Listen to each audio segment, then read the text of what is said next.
The other day, I was visiting with an old friend. Jan, she's a former chief executive for a Fortune 100 company. I know her because I used to handle their advertising. Today, she's the owner of a middle market business with annual revenues around $35 million. After rapid growth in her first 5 years, she's starting to notice some changes. Sales have tapered off, and for the first time, she's starting to see employees leave, which really bothers her. She's now competing with the big boys and doesn't have the same resources as they do. She struggles with the nuances of making the right decisions today so she can continue to find growth tomorrow. And she wants to build a company, a brand that has value and real staying power. So why is long-term business success so elusive? Why do 50% of businesses die in the first 4 years and only 3 in 10 survive the first decade? Well, the reason why most businesses and product brands fail at 4 years and again at 9 is that they were missing the secret sauce.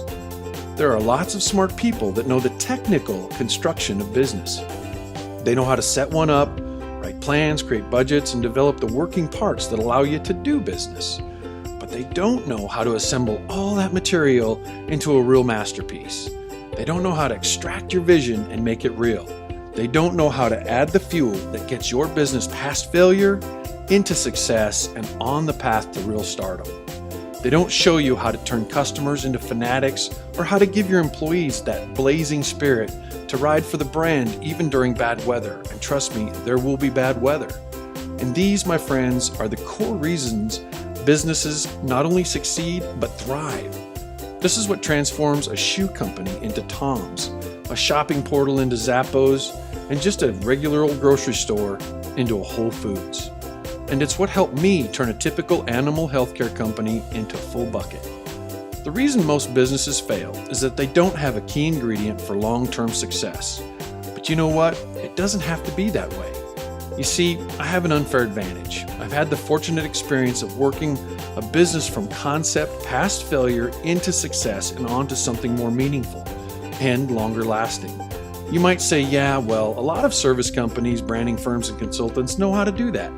No, they don't. They've read about it in books, they learned about it in school, and they heard it discussed at the industry trade shows. They studied the Postmortem magazine interviews about the zillion-dollar IPO launch. They might have even seen it close up when they were hired to do the website work for, say, thatnewstartup.com. But that's from the outside looking in. That's not the truth about what makes a business successful, let alone stellar. So why is that? Why don't we all know the formula? Well, it's because very few people ever actually did it. And those that have usually don't share that experience. They keep doing what they're doing or they start another. So why would I share it with you? The answer is fairly simple. I may be an entrepreneur on the surface, but deep down, I'm a teacher. It's what feeds my soul. And I want to teach others how to take their vision, that beautiful, colorful, one-of-a-kind vision, and make it real. To do that, I became a business architect. You see, I view building a business just like building a hotel. If your dream was to build a hotel, you'd hire an architect, and the architect would help you extract your vision of this hotel and turn it into sketches and blueprints that direct the entire operation.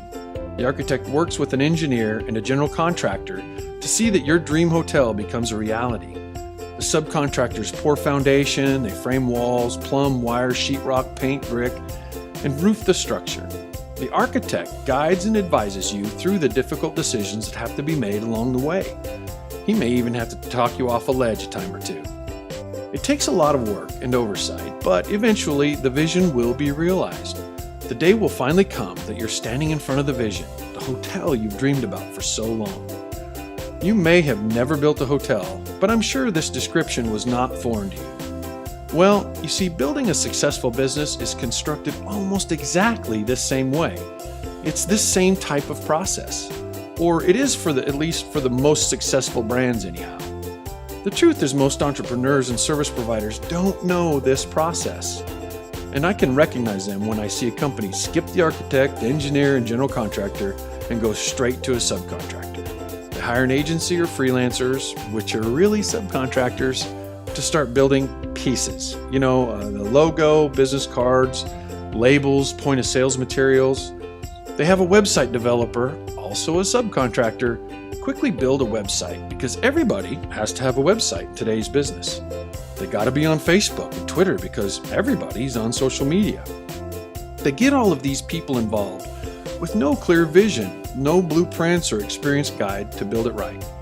And then they wonder why it's so difficult and there are so many problems later on.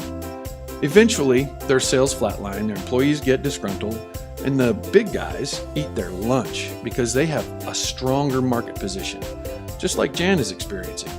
This happens because even though you can build a hotel without an architect, engineer, or general contractor, however, the likelihood that it will always have problems or never reach true potential is statistically very high. If a business is built with vision and the correct formula, its chance for success increases sharply. But how do you compete with the big guys? How do you use your current success and momentum to really reach stardom? How do you create a legacy? The secret of how to do this is really not that hard. And we're beginning to see a lot of companies changing the face of business using this fuel. It's no longer about grabbing customers, extracting profits, and kissing shareholder ass. It's about giving and caring and asking the question, does my business make the world a better place? This idea, this philosophy, it's manifesting itself in so many ways. It's called purpose, and it is the fuel for the next industry revolution, or what I call Business 3.0. So once Jan got the idea of what I'm talking about, her eyes lit up and her mind just exploded. She already knew where to focus her purpose, and we've embarked upon her vision quest.